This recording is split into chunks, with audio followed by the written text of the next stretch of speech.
তো গাইস গেমের শুরুতেই দেখতেছি কাব্বু ভাইয়ের ছবি এবং কাব্বু ভাই ভিডিও ছাড়ছে। তো চলুন কাব্বু ভাইয়ের ভিডিও দেখে আসি, দেখি কিরকম ভিডিও এবং কি জড়িয়ে রয়েছে। এটা শুধু একটা গেম,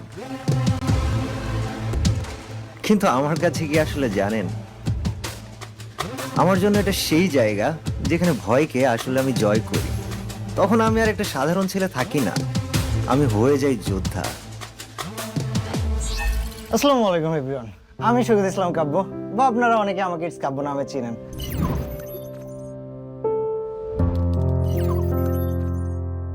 কুষ্টিয়াতে থেকে জাস্ট আমার ছোট্ট ঘরে বসে গেম খেলে আজ পুরো বিশ্বের মাঝখানে পৌঁছে গেলাম, সেটা নিয়ে আপনাদের সাথে গল্পটা শেয়ার করব। মানে আমার জাস্ট ফার্স্টে স্বপ্ন ছিল যে আমি একটা লাইভ স্ট্রিমার হব। আমার বার্থডে ছিল জানুয়ারি 13 তারিখে। আমি দোয়া করি যেন নেক্সট বছরের জানুয়ারি আসতে আসতে 10,000 সাবস্ক্রাইবার হয়। ভাবতে ভাবতে ভাই কোথায় 10,000, কোথায় 1,000, কোথায় 1 মিলিয়ন, কেমনে কি এখন 4 মিলিয়ন হয়ে গেছে। এই যে পিছনের শহরটা দেখতেছেন না, আজকে কেমন জানি সবাই আপন। বিষয়টা সবসময় এমন ছিল না। আত্মীয় স্বজন, নিজের আত্মীয় স্বজন এমন সব কথাবার্তা বলা শুরু করছে যে নিজের কিছু একটা করে ফেলি। ক্লোজ একটা মানুষ ছিলেন, এটা টিউশনে চাইতে গিয়েছিলাম, 1.5 বছর ঘুরাইছে 2,000 টাকার বেতনের টিউশনের জন্য।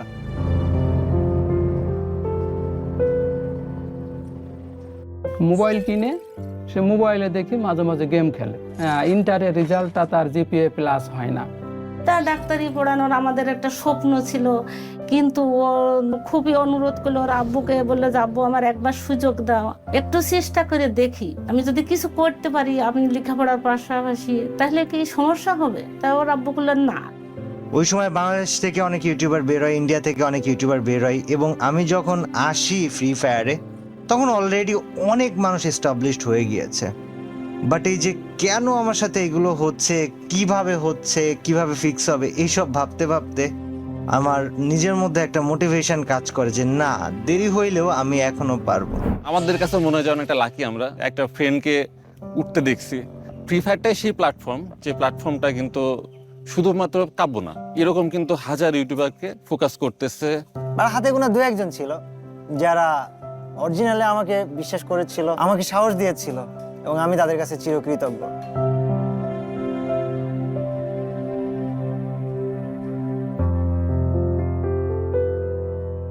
সৈকতের সাথে আমার দেখা হয়েছিল 2014 সালে। না, আমার বাসায় যখন জানাজানি হলো তখন আমি একটু ভয় পেয়ে গিয়েছিলাম, যাই হয়ে যাক এর সাথেই বিয়ে করা লাগবে। এর মাঝখান থেকে আমার বাবা মা আমার কষ্টের জন্য অনেকবার বলছে যে চলে আসো, আমি কারোর কথা শুনি নাই। একদিন এসে আমাকে বলতেছে যে আব্বু তোমার অ্যাকাউন্ট নাম্বারটা আমার দাও। তো বলতেছে যে আমি যে খেলা করি এই খেলা থেকে কিছু টাকা দিবে। তো আমি বললাম আমার তো বিশ্বাস হয় না যে খেলা করে আবার মানুষ টাকা পায় নাকি। দেওয়ার পরে দেখলাম সত্যি সত্যি পরের মাসে অ্যাকাউন্টে কিছু টাকা আসছে।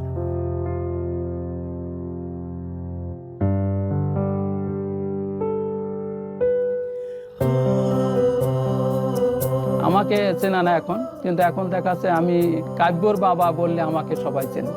ভাইয়ের চিন্তা ছিল যে এই গেমিং কমিউনিটি থাকার পাশাপাশি তার লাইফে বিজনেস করার খুবই ইচ্ছা ছিল।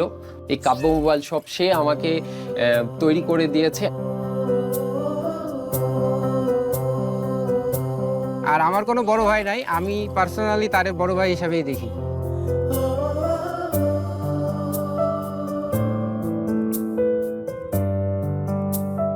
তো জাস্ট আমিও আসলাম, দেন আমাদের মোবাইল শপ ওপেন হলো, অ্যান্ড আলহামদুলিল্লাহ এখন আমি ভাই মোটামুটি অনেক কিছু ম্যানেজ করি। কাব্য মোবাইল শপ এটা জাস্ট কুষ্টিয়াতে এখন আছে, ঠিক আছে, যখন বাংলাদেশের 64 জেলায় যাবে, জাস্ট ইম্যাজিন আমাদের একটা দোকানে যদি 5 জন মানুষ কাজ করে, 64টা জেলায় কতগুলো মানুষের কর্মসংস্থান হবে। এই সব কিছু সম্ভব হয়েছে আমার প্যাশনকে ফলো করার মাধ্যমে, আমার গেমিংকে ফলো করার মাধ্যমে, and through gaming, through sports, through Free Fire, here I am on Kavya mobile shop. Free Fire একটা স্পেশাল থ্যাঙ্কস তো ফ্রি ফায়ারের জন্য অবশ্যই। So Garena, last time road to গ্লোরিতে আমরা বাংলাদেশের রানার্স আপ হওয়ার মাধ্যমে আমার একটা অ্যাচিভমেন্ট হয়ে গেছে।